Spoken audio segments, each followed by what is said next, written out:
আসসালামু আলাইকুম, কেমন আছেন? এই যে আমাদের গাছ থেকে আজকে অনেক অনেক আম পাড়া হয়েছে। কেন আম পাড়া হয়েছে সবাই নিশ্চয়ই জানেন। এই যে ঝড় তুফান আসতেছে, সবসময় টুসটাস করে সব আমগুলো পড়ে যায়। তো সব আমগুলো যদি পড়েই যায়, আমাদের তো আরও অনেকগুলো গাছ না, বা আমাদের গ্রাম দেশও না, একটা মাত্রই গাছ আছে, সেখান থেকে আমরা কিছু আমই পাই, অনেক বেশি আমও ধরে নাই। অল্প কিছু আম ধরেছে, সেই নিয়ে আমরা অনেক খুশি। এই যে আমাদের আম গাছটা খুব বেশি বড়ও না, আবার অনেক ছোটও না, পাশেই আছে। তো এখন আমার ছেলে বলতেছে, আম্মু আমাকে কি আম মাখা খাওয়াবে? আমি বললাম, কেন খাওয়াবো না? পাকা পাকা যে আমগুলো ছিল সে এমনি খেয়ে ফেলেছে, আর কাঁচা মিঠা যে আমগুলো ছিল সেই আমগুলো দুটো আমি নিয়েছি, নিয়ে শুকনা মরিচ দিয়ে গুড় দিয়ে দিলাম ডলা। বাকিগুলি আবার কি করেছি জানেন? আমের আচার তৈরি করেছি। আমের আচার কি যে মজা লাগে! ছোটোবেলায় যখন গাছের নিচে বসে থাকতাম, তখন মানে এমন গরম সময় গাছের নিচে বসলেই মনে হতো যে একটু লবণ নেই, একটু শুকনো মরিচের গুঁড়ো নেই, নিয়ে তারপর আর কি গাছের নিচে বসে থাকতাম। টুপটাপ যদি আম পড়তো, তাহলে সেটা আবার গাছের ডালের সাথে জোরে বাড়ি মেরে ফাটাইয়া সবাই মিলে ভাগাভাগি করে সেই আমগুলো খেতাম। কি যে মজা লাগতো! অল্প অল্প আম সবাই মিলে ভাগাভাগি করে খেতাম। আবার অনেক মেয়েরা আছে গাছে উঠতে পারতো, তারাও দুই একটা আম টুসটাস করে পারতো।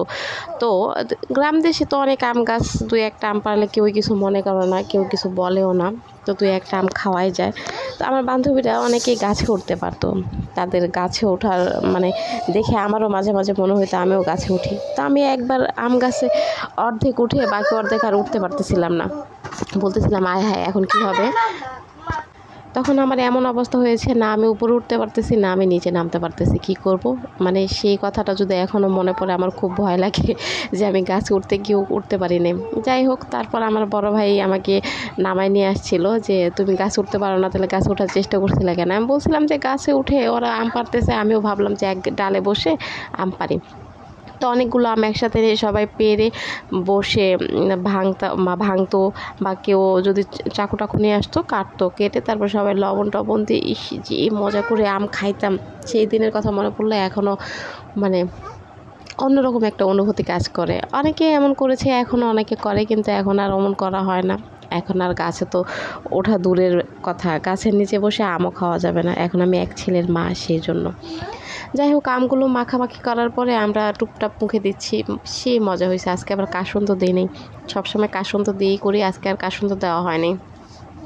কাসুন্দ ছাড়াই গুড় দিয়ে আর কি মেখে ফেলছি। যাই হোক, কথা বলতে বলতে আমার মনে হতেছে যে আবার এখন যদি করা হইতো তাহলে আম ভর্তা খাওয়া হইতো। এগুলো আবার 2 দিন আগেকার ভিডিও। এখন আর কি কথা বলতেও সমস্যা হয়ে যাচ্ছে। আম দেখে কার না খেতে ইচ্ছে করে বলেন? আমার আবার খাইতে ইচ্ছে করতেছে। যাই হোক, সবসময় এত আম মাখা খাওয়া যাবে না। গরম গরম যখন থাকে দুপুরের আগে সবাই একটু টুকটাক আম মাখা খায়, টক খাইলে ভালো লাগে গরমের সময়। আর এখন তো আমাদের এলাকায় বৃষ্টি হচ্ছে, অনেক বাতাস ছাড়ছে, হয়তো বৃষ্টি টৃষ্টি হবে।